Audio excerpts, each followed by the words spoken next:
राम, हर हर महादेव। आप देख रहे हैं बीएसपी न्यूज़ हिमालय की आवाज़। मैं हूं आपका मित्र ओम प्रकाश केदारखंड और मेरे साथ है आज कैमरामैन मनीष मेहरा जी। और अभी मैं इस वक्त हूं देहरादून पुठाल गांव में। यहां पर रामकृष्ण स्वामी रामतीर्थ मिशन पुठाल गांव का ये क्षेत्र है। और आज यहां पर जो है कि प्रांत का अधिवेशन भैरव सेना संगठन देवभूमि वाहिनी के द्वारा किया जा रहा है। जिस प्रकार से आप देख रहे हैं सनातन की संस्कृति को बचाने हेतु आप देख रहे हैं हमारी नंदा देवी जी, जो आप राजजात के माध्यम से भी देखते होंगे, और भैरव जो बाबा हैं हमारे तमाम देवभूमि उत्तराखंड के हर घर में भैरव का चिमटा और भैरव बाबा होते हैं। आप अष्ट भैरवों में समस्त नाम जो आप जान सकते हैं, सभी हमारे लिए और सभी देवभूमि वासी यहाँ की जो देवतुल्य जनता है पूछती है। आप देख सकते हैं आगे इस प्रकार से जिस प्रकार से आज यहाँ पर भैरव सेना संगठन के द्वारा देवभूमि वाहिनी के प्रांत अधिवेशन का कार्यक्रम रखा हुआ है। और ये दो दिवसीय कार्यक्रम था। इसमें कल का दिवसीय कार्यक्रम संपन्न हो चुका है। आज ये द्वितीय चरण का कार्यक्रम आज यहाँ पर संपन्न किया जाएगा। इसी के साथ हम तमाम जितने भी जो यहाँ पर आए हुए पदाधिकारीगण हैं और जो विचारक हैं, प्रवक्ता हैं, जो देवभूमि उत्तराखंड का यहाँ पर जो देवभूमि की बात रख रहे हैं, चाहे वो लव जिहाद का मामला हो, लैंड जिहाद का मामला हो, तमाम रोजगार संबंधित, गौ गायत्री संबंधित, गंगा संबंधित, जो भी हमारे देवभूमि उत्तराखंड की भू कानून के संबंधित तमाम इस प्रकार की गतिविधियाँ जो आप देख रहे हैं देवभूमि उत्तराखंड में, जो कि इस प्रकार से जो राक्षसी प्रवृत्ति के जो लोग हैं और उनके द्वारा जो भी यहाँ पर एक माहौल क्रिएट किया जा रहा है, चाहे वो रोजगार पे अतिक्रमण हो गया, चाहे भूमि पर अतिक्रमण हो गया, चाहे वो बाजारों के माध्यम से कहें, तो इस प्रकार से यहाँ पर तमाम उन चीज़ों के विचार आज रखे जाएंगे। अभी प्रथम चरण की मीटिंग संपन्न हुई है, दूसरे चरण के लिए ब्रेक के लिए अभी सभी लोग गए हैं। अभी तुरंत फिर इसके बाद यहाँ पर एक बेहतरीन विचारों के साथ में यहाँ पर तमाम बेहतरीन विचारक अपने शब्दों से सभी देवभूमि की जनता को कृतार्थ करेंगे और उन्हें अपने विचार देंगे। और मैं कोशिश ज़रूर करूँगा इसको अपने माध्यम से लाइक, कमेंट, फॉलो और सब्सक्राइब जरूर करें, जिससे कि अपनी जो शेयर इसलिए ज़रूर करें कि आपको ये जो जनतंत्र की जो ये देवभूमि उत्तराखंड की जो बात रख रहे हैं, आज यहाँ पर जो संगठन रख रहा है, जो कई सालों से ये सेवाएं दे रहे हैं, ये तमाम जन जन तक पहुँचना चाहिए। और देवभूमि उत्तराखंड ही नहीं, संपूर्ण भारतवर्ष एक बेहतरीन सनातन के रूप में अपने धर्म के प्रति ईमानदारी के साथ में, मजबूती के साथ में खड़े उठने में उनको हिम्मत प्रदान। ये इतना बेहतरीन सुसज्जित और बेहतरीन मंच आपके द्वारा जो सनातन धर्म के इस महाप्रदेश के लिए रखा गया है, इसमें क्या रणनीति होगी आगे की इतनी बड़ी कार्यकारिणी बनाने के बाद, क्या इसमें केंद्रीय अध्यक्ष जी से मैं ही जानना चाहूँगा कि इसमें जो कार्यक्रम रखने का जो उद्देश्य था, देवभूमि जनता के लिए क्या संदेश देना चाहेंगे?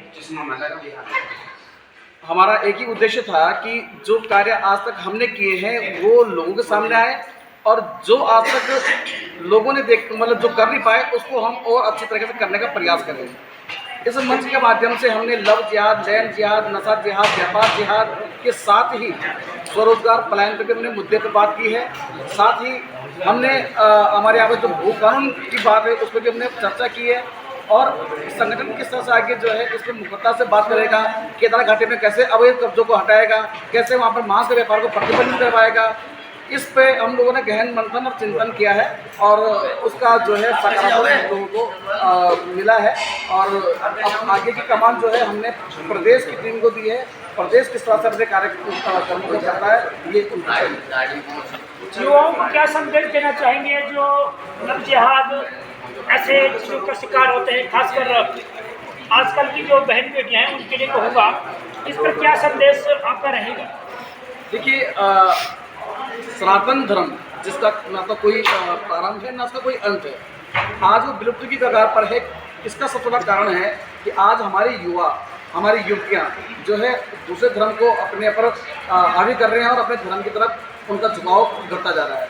आज हमारी लड़कियाँ जो कभी पूरे विश्व भर में जो है शालीनता की, संस्कृति की पहचान हुआ करती थी, आज वो छोटे छोटे कपड़े पहनकर इंस्टाग्राम पे, फेसबुक, सोशल मीडिया पर जो है नाचने का कार्य कर रही है, नचनियाँ बनी हुई हैं। और उनके पर जो है जो कुकर्मी होते हैं, जो विधर्मी होते हैं, जो इस तरह के लोग होते हैं, वो टिप्पणियाँ करते हैं, उनको लव जिहाद जैसे मामलों में फंसाते हैं और क्या कहते हैं उनकी ज़िंदगी बर्बाद करते हैं। और ज़िंदगी बर्बाद केवल उस लड़की की नहीं होती है, उस लड़की के परिवार की भी होती है और जो उसका बाद में उसका रखवाला बनेगा या जिसका वो वंशज बनेगी बाद में, उसका भी परिवार खराब होता है। तो मेरी विशेष ये रहेगा कि हमारी बहन बेटियां जो हैं सुरक्षित रहें, तो ध्यान से रहें। जहाँ पर हम जैसे योद्धाओं की जरूरत पड़ती है, हम लोग आपके लिए हमेशा साथ में हैं। और साथ ही युवाओं को भी मैं अपने संदेश देना चाहूँगा कि एक मिशन चल रहा है, युवतियों को तो लव जिहाद में फंसाकर ख़त्म कर दिया जाए और युवकों को जो है नशा जिहाद करके ड्रग्स के जंजाल फंसाकर जो है उनको बर्बाद कर दिया जाए, ताकि हमारे सनातन की आगे की आने वाली जो पीढ़ियाँ हैं वो जो है कहीं ना कहीं संगठित हो जाए और ख़त्म हो जाए। अध्यक्ष जी, मेरा एक अंतिम ही क्वेश्चन है आपसे, समय का भी अभाव है, साथ ही साथ एक मजबूत क्वेश्चन है।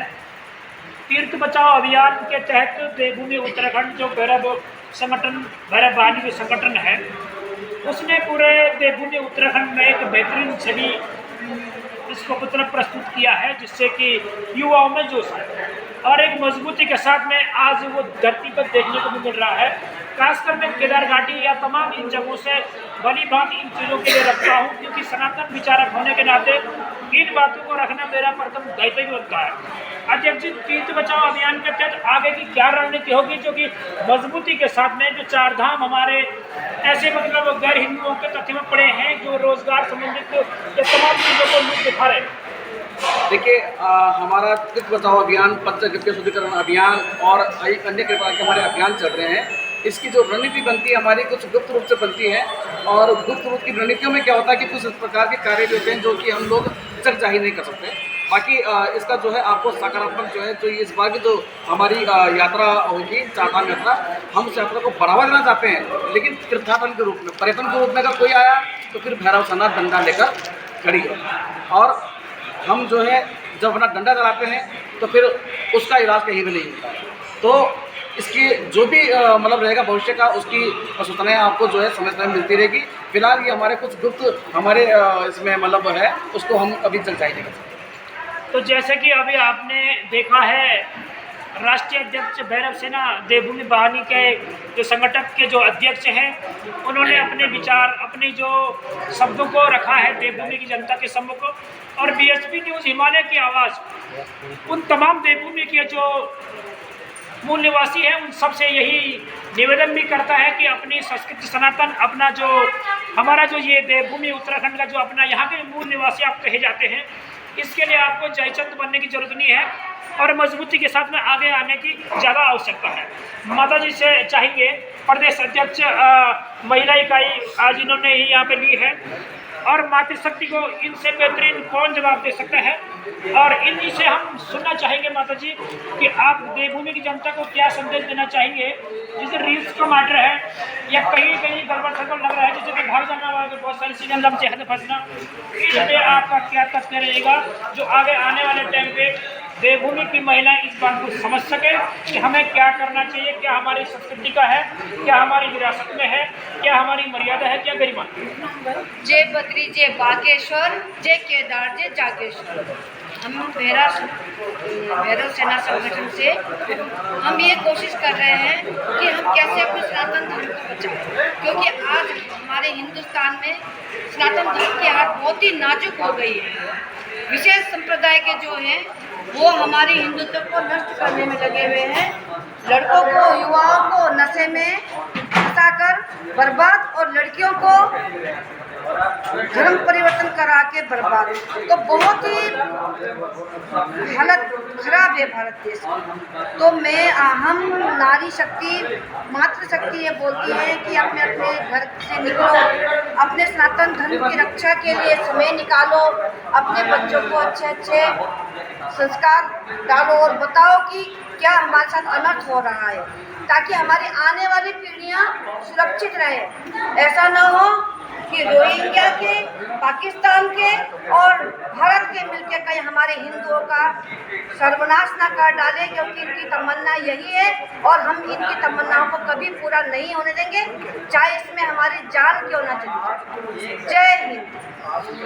जैसे कि अभी देखा आपने, महिला इकाई की प्रदेश अध्यक्ष देवभूमि उत्तराखंड, माता जी से नाम तो मैंने पूछा ही, अनिता थापा जी, बहुत ही सुंदर विचारक है माता जी आप। और हम चाहते हैं कि देवभूमि उत्तराखंड की तमाम वो महिलाएं तो बहनें इन बातों को समझें। और हमारे इस प्रदेश में लब जिहाद जैसा कोई शब्द नहीं है, जिहाद जैसा हम चाहते हैं कि ये प्रदेश में ना रहे, और सभी जितने भी यहाँ पर जो देवभूमि उत्तराखंड में बसे हुए लोग हैं वो मजबूती के साथ में अपना कार्य करें, अपने प्रदेश की आय बढ़ाएं, इसका नाम रोशन करें, ये सबसे बेहतरीन और बेहतर होगा।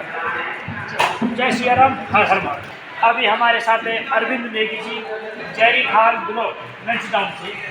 और अभी यहाँ पर इन्होंने एक हम इनसे एक विचार चाहेंगे कि वहाँ पर जो लंचडाउन का आप बता रहे थे, कई सारे प्रॉब्लम चल रही है वहाँ पर, तो आप कैसे फेस करेंगे आप लोग जो भैरव सेना के नेतृत्व में रहकर इसको बेहतरीन पाकिस्तान में सही कर सकते हैं?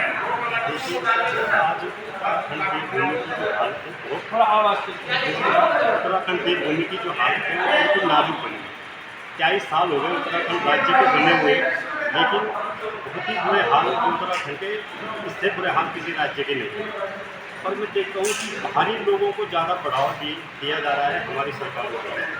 अभी हमारे भाई लोगों के रोजगार छीने गए हैं खेती करने के लिए, और बड़े जो लोग हैं भारी, जिन्होंने अवैध कब्जे कर रखे हैं, अवैध जमीनों में नदियों के किनारे रिजॉर्ट बना रखे हैं, उनके खिलाफ कोई सरकार कार्रवाई नहीं कर रही है। धार्मिक सरकार को देखिए, हम देखिए धार्मिक को धाकड़ मानते, अब आप धाकड़ हैं हम मानते हैं, लेकिन क्या होता है कि आपने पहाड़ियों के तो रोजगार छीन लिए, लेकिन जो बिहार के भारी लोग हैं अवैध कब्जे कर रखे हैं, उनके रोजगारों को क्या होगा? मतलब जो बिल्डिंगें बना रखी हैं उनको बुलडोजर कब चलेगा?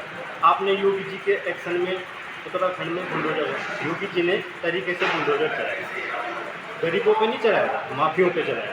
तो हम आपको धाकड़ धार्मिक कब समझेंगे? जब आप इन माफियों पे बिल्डिंगों पर अवैध कब्जों पर बुलडोजर चलाएंगे, तब हम मानेंगे कि आप धाकड़ बनेंगे। दूसरी बात, हमारे क्षेत्र में जैरी खाल ब्लॉक रोटियाल सिलवाड़ी गाँव पर, वहाँ पर एक नरकंकाल मिला। वो नरकंकाल मेरे को लगता है कि ये जो आज रिजॉर्ट बने हैं वहीं पे अय्यासी के अड्डे बने हुए हैं, और कहीं ऐसा ना हो कि ये किसी लड़की या किसी महिला का शव। क्योंकि क्षेत्र में जब ये नरकंकाल मिला था तो क्षेत्रीय, अगर क्षेत्र का होता तो रिपोर्ट होती, राजस्व पुलिस को रिपोर्ट होती, लेकिन वहाँ पर कोई ऐसी रिपोर्ट नहीं थी। परसों जंगलात वाले वहाँ पे भ्रमण कर रहे थे तो उन्होंने नरकंकाल को देखा, तो मेरे को इसमें शंका हो रही है कि कहीं ना कहीं ये जो होटल बने हैं, रिजॉर्ट बने हैं, ये अय्यासी के अड्डे बने हुए हैं, और कहीं जो अंकिता भंडारी बहन के साथ हुआ था वही मामला मेरे को ये लग रहा है कि ये कहीं बाहर की या अपने ही मतलब कहीं बाहर की बहन बेटी रही होगी और उसके साथ कुछ गलत, और वो लाश हमारे क्षेत्र में फेंक दी गई है। मैं धार्मिक सरकार से बोलना चाहता हूँ, आखिर उत्तराखंड देवभूमि में ये हो क्या रहा है और कैसे हम उत्तराखंड देवभूमि को बचाएं, कैसे महिलाओं की रक्षा करें, सुरक्षा करें, भारी लोगों को क्यों बढ़ावा दिया जा रहा है। हमारे जो गरीब छोटे उद्योग आप सड़कों के किनारे छोटा सा खोखा खोलते हैं, खोखे वालों पे आप जेसीबी लगा लेते हैं, बुलडोजर चलवा देते हैं। क्या धार्मिक सरकार या शासन प्रशासन के जितने अधिकारी हैं, वो पटवारी तहसीलदार जितने भी आते हैं, उनको क्या सड़क के किनारे ये नहीं दिखता? इसलिए नहीं दिखते क्योंकि शासन प्रशासन को ये हकीकत बात है और 100% सत्य बात है कि शासन प्रशासन को इनसे मोटा पैसा मिला हुआ है। और जब ये होटल रिजॉर्ट बनते हैं, यहाँ पर पेड़ काटे गए, लाखों करोड़ पेड़ काट रहे हैं। ये जो आपदा आती है इसी के कारण आ रही है। जब पेड़ ही नहीं रहेंगे तो ऊपर का जो पानी है, पेड़ पानी को अपनी खींचता है। जब पेड़ ही नहीं रहेंगे तो पानी का बहाव तेज होगा, आपदा आएगी, शहरों में बाढ़ आएगी। आज कुलगाम में जो स्थिति हुई है इसी कारण है कि ऊपर हमारे जो लंचडाउन शहर में है होटल रिजॉर्ट बने, लाखों करोड़ों पेड़ काट दिए गए, रातों रात काटे गए हैं। शासन प्रशासन सबको पता है, ये सबकी मिली भगत है। उत्तराखंड के भूमि की जनता की भी गलती है कि वो आवाज़ नहीं उठा रही। आवाज़ उठाना चाहिए, सत्य के लिए हमेशा आगे आना चाहिए, महिलाओं को कैसे सुरक्षा देनी चाहिए। हमें धार्मिक सरकार से बोलना चाहते हैं, जिस तरह से आपने हमारे लंचडाउन विधानसभा क्षेत्र में हो गया, चौबट्टा काल विधानसभा क्षेत्र में हो गया, फिर उत्तराखंड देवभूमि में हमारे जो व्यवसाय भाई लोगों को रोजगारों को छीना है। आप अगर धामी थे, मैं एक बार पुनः दोहराना चाहता हूँ, अगर आप अगर धामी थे तो पुनः जो ये रिजॉर्ट नदियों के किनारे अवैध होटल रिजॉर्ट बने हैं, इन पर आप बुलडोजर चला दीजिए। मैं आपको बहुत बहुत धन्यवाद, आपका आभार व्यक्त करूँगा। और मैंने भैरव सेना के माध्यम से भी संदीप खत्री अपने भाई जी केंद्रीय अध्यक्ष हैं, उनको भी एक लेटर दिया है और मैंने कहा है कि ये लेटर हमारा माननीय मुख्यमंत्री पुष्कर सिंह धामी जी तक पहुँचा दिया जाए। तो जैसे कि अभी आपने अरविंद सिंह नेगी जी को सुना, उन्होंने अपने क्षेत्र की जो समस्याएं हैं, हमने वहाँ की जो अतिक्रमण में जो बातचीत है, उन तमाम मुद्दों को रखा। कोई नरकंकाल संबंधित बात भी हो रही थी, जिसमें अभी राजस्व सिस्टम में कहूँ या पुलिस सिस्टम में कहीं पर भी कोई एफआईआर या कार्रवाई नहीं हुई है। इसकी भी जांच हो जानी चाहिए और समय से पहले इसका जो सरकारी प्रावधान बनता है, जो कानूनन जो प्रावधान बनता है या जो डॉक्टरी प्रावधान बनता है, उसका पता लगा दिया जाए कि ये आखिर में ये कंकाल किसका है, और ये होना बहुत ज़रूरी है। मेरे सामने अभी मौजूद हैं एक महान शख्सियत, जिन्हें हम शिक्षा के क्षेत्र में गुरु भी कहेंगे, और एक मजबूत कदकाठी सनातन धर्म के सेवक के रूप में एक हमारे समूह हैं कुलदीप कुमार श्रीवास्तव जी, जो कि नाना गुप्त काशी जो हमारा प्रांतीय क्षेत्र है, वहाँ पर जो ML पब्लिक स्कूल है उसके चेयरमैन हैं। इन्हीं से जानना चाहेंगे गुरुदेव। आगे हमने जो केदार घाटी की बात ही करूँगा या तमाम प्रदेश उत्तराखंड की बात करेंगे, क्योंकि संपूर्ण भारत और देवभूमि हमारी है। इस पर क्या संदेश आप युवाओं को देंगे कि आने वाले टाइम पर नशा संबंधित कहूँ या शराब संबंधित कहूँ, जिससे इन्हें इस चीज़ से छुटकारा मिलकर एक मजबूत, जैसे हमारे देवभूमि उत्तराखंड में एक वीरों की तरह पहले कई सारे जो महापुरुष हुए हैं, जैसे कि गब्बर सिंह नेगी जी हो गए, ऐसे बलवंत सिंह रावत हो गया, ऐसे तमाम वीर हुए हैं जिन्होंने 300 चीनी सैनिकों को अकेला ही रौंद दिया था। विजय जी हो गए, ऐसे तमाम चीज़ों को क्या गुरुदेव ऐसी क्या अमृत बचनानी सुनाएंगे आप उन लोगों को कि जिससे उनमें कुछ प्रेरणा आए, कुछ सीखें? धन्यवाद केदार खली जी, आपका बहुत बहुत धन्यवाद। देवभूमि ऐसी भूमि है जो कि किसी प्रदेश का या देश का ही नहीं, समस्त विश्व का मार्गदर्शन करती है। देवभूमि जो है सनातन संस्कृति की वाहक है, और सनातन संस्कृति जो है अन्य विचारधाराओं की तरह से सिर्फ किसी एक अल्प वर्ग के लिए या किसी एक विशेष समुदाय के लिए नहीं, बल्कि सर्वे भवन्तु सुखिनः, सर्वे सन्तु निरामयाः, सर्वे भद्राणि पश्यन्तु मां कश्चित् दुःख भाग् भवेत्, सबके लिए कल्याण की कामना करती है। और यह भारत भूमि में यह संस्कृति है, इसीलिए अन्य सभी विचारधाराएं सुरक्षित हैं और संरक्षित हैं। अब आज की स्थिति में ऐसा हो गया है कि इसी संस्कृति को समाप्त करने के बारे में तरह तरह के विचारधाराएं, तरह तरह के राजनीतिक दल कुछ बोल रहे हैं, जो कि कोई मानवता के पक्ष में नहीं है, उनके अपने निहित स्वार्थ हैं। पूरे विश्व की संस्कृति को और मानवता को बचाने के लिए सनातन संस्कृति का अक्षुण्ण रहना बहुत आवश्यक है, और यह है भी। जो इस तरह की देश विरोधी शक्तियां हैं, सनातन विरोधी शक्तियां हैं, वे हमारे युवाओं को नशा में, बच्चियों को भावनात्मक रूप से बहला फुसला करके दूसरे तरह ले जा रहे हैं। इसके लिए हमें बच्चों में चरित्र निर्माण के माध्यम से ही हम अपने को सशक्त बना सकते हैं, और अपना संरक्षण करते करते विश्व मानवता का भी संरक्षण कर सकते हैं। मैं इसमें ज़्यादा कुछ नहीं कहूँगा, मैं तो सिर्फ इतना ही कहूँगा कि जब सनातन धर्म में हम कोई संकल्प पूजा करते हैं, हमारा ब्राह्मण वर्ग जो है सभी के कल्याण की कामना करता है, पुरोहित वर्ग सभी के कल्याण की कामना करता है। मुझे नहीं मालूम कि मैं कितना सही कह रहा हूँ, पर मैं निवेदन करना चाहता हूँ जो मेरे विचार में आया, कि जब हम सनातनी पूजा करते हैं तो उसका प्रारंभ विष्णु और विष्णु से प्रारंभ करते हुए फिर हम बोलते हैं कि मम आत्मनः श्रुति स्मृति पुराणोक्त फल प्राप्त्यर्थम मम सकुटुम्बस्य, हम अपने कुटुंब की भलाई के लिए जो है वो ईश्वर से कामना करते हैं और उस संकल्प के साथ पूजा करते हैं। मैं अपने पुरोहित वर्ग से और अपने समस्त सनातनी समाज से यह निवेदन करना चाहूँगा कि इस संकल्प में सकुटुम्बस्य के बाद हम ससमाजस्य, सराष्ट्रस्य, सधर्मस्य ऐश्वर्य अभिवृद्ध्यर्थम आदि की जो है वह बात कहें। हम अपने कुटुंब के कल्याण के साथ साथ अपने समाज, अपने राष्ट्र और अपने धर्म की कल्याण की बात भी अपने संकल्प में सोचें, उसकी प्रार्थना हम अपने इष्ट देवता से, अपने ईश्वर से करें। इससे हमें एक जागृति होगी मानवता के प्रति कार्य करने की। और जब सनातन संरक्षित रहेगा तो यह भारत भूमि तो सभी धर्मों का, सभी विचारधाराओं की संरक्षक भूमि रही है। जब सनातन सुरक्षित हो जाएगा तो सभी संरक्षित रहेंगे। मैं तो यही कहना चाहूँगा और इसी निवेदन के साथ में मैं कहना चाहूँगा, जय भारत, वंदे मातरम।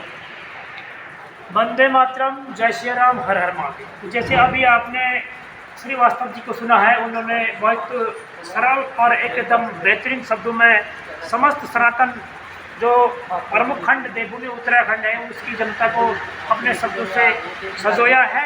हम आशा करते हैं कि आप सभी लोग इन शब्दों को अपने आप में ऑब्जर्व करके इन चीज़ों पर चलने के लिए मजबूर भी होंगे और अपना मन भी बनाएंगे, जिससे कि ये देवभूमि उत्तराखंड मूल निवासियों के ही रहे, हमारी देवभूमि रहे, ना कि किसी बाहर का आए हुए तत्व का कश्मीर जैसे माहौल बनाने में सहयोगी या भागीदारी। जय श्री राम, हर भारत, जय उत्तराखंड। जय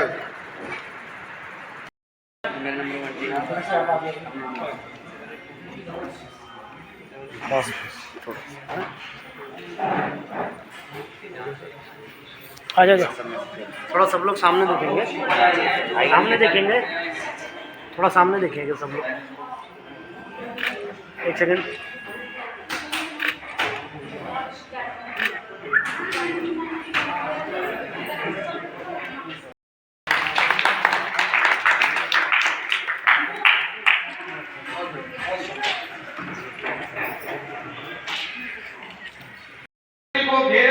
घेरने के लिए पूरा संगठन हमारा गया था, 17 संगठनों ने उसमें भाग लिया था।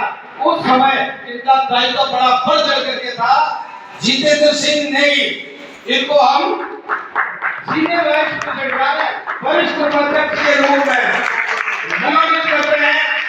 और मैं चाहता हूँ तालियों की आवाज अभी कम है, ये एक मंत्र होता है वक्ता का नहीं, जो प्रत्याशी और जो जिसको पद किया जाता है उसका उत्साह होता है। वो तालियां उसके लिए बहुत बड़ी चीज है। सब अध्यक्ष के कम नहीं, तालियां उसके लिए बहुत बड़ी चीज है। जोरदार तालियां।